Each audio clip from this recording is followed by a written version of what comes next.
You may have heard that a good conclusion restates the thesis of the essay and summarizes the key points. While this strategy may allow you to reiterate the main thrust of your essay, it fails to address a concern that many readers may still have once they've reached the last page. So what? These critical readers may expect to learn not only how you treat the topic, but also what makes your treatment of the topic significant. You'll need to show them how your key points relate to and support your thesis statement, and in the process, demonstrate why your treatment of the topic matters. Here are 6 strategies that will help you to expand on your key points and thesis statement in the final paragraph, and perhaps answer that lingering question, so what? An effective conclusion helps the reader to understand how the separate parts of an essay add up to something significant. A basic strategy is to restate the thesis and summarize the main ideas. But you can apply more sophisticated approaches that also address any lingering concerns about the significance of your ideas. Try one of these strategies the next time you sit down to write the final paragraph of a college essay. Discuss the results or consequences of the points you make in the body of the essay. Place the topic in a broader context or globalize the thesis. Call your readers to action. Incorporate a quotation that refocuses the reader's attention on the thesis, the key points, and their combined significance. Offer a statistic that illuminates the thesis and key points in a new way. Let's take a look at some sample conclusions to see these strategies at work. The most basic conclusion provides a restatement of the thesis and a brief summary of the main ideas. This approach is appropriate to longer papers that include many points in support of a complex thesis. For example, the concluding paragraph of an essay about immigration might restate the original thesis and remind the reader of the key points developed in separate sections of the paper. Immigrants from around the world have contributed to the political, economic, and cultural life of the United States. The framers of the U.S. Constitution, which set the stage for our modern democracy, were themselves immigrants. Many of the technological advances that generate the world-class products and services we offer can be traced back to scientists who came here in the last century. Finally, new immigrants continue to bring their native influences and blend them with homegrown styles to generate a perennial burst of new art, music, and dance. America truly is a nation of immigrants. If you choose this strategy for a conclusion, reword or paraphrase the original thesis statement and key points of the essay. Don't add any new topics in the last paragraph because you won't have a chance to fully develop a new point with supporting evidence. Even at the end of your essay, a critical reader might still wonder, so what? Why is this topic important? How do the ideas developed in this paper have any wider significance?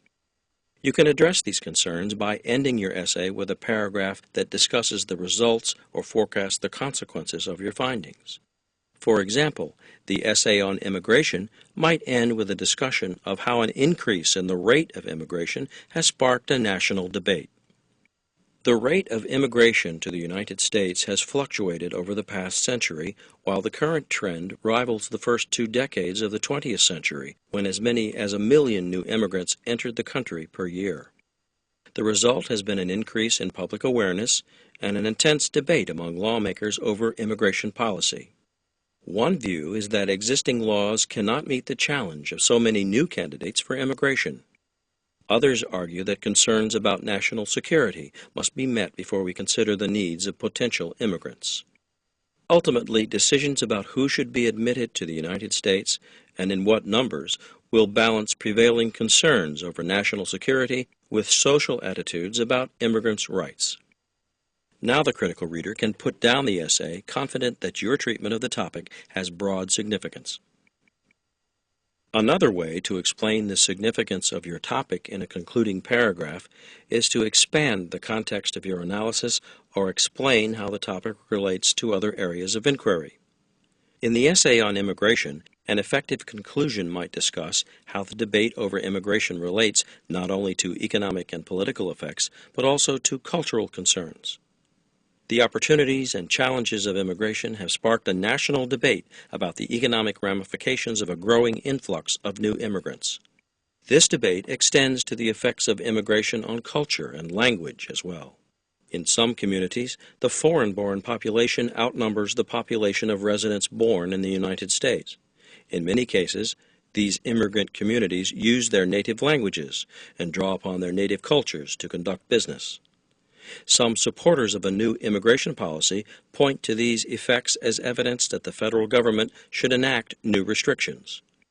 Opponents of new restrictions argue that a multilingual and multicultural population is the right recipe for a strong economy. Show the critical reader that your treatment of the topic is defensible within a different context, in this case, the context of language and culture, in addition to that of economics. Even if your main purpose is not to persuade your audience, a call to action might be a good way to get your readers involved and make them feel that the topic is important. For example, if you've analyzed a problem in the body of your essay, the concluding paragraph may be a good place to recommend a solution. Let's consider a call to action at the end of a history paper on U.S. immigration. The quota system defined U.S. immigration policy from 1921 to 1965. Federal laws were enacted to maintain the original ethnic and racial origins of an earlier influx of immigrants.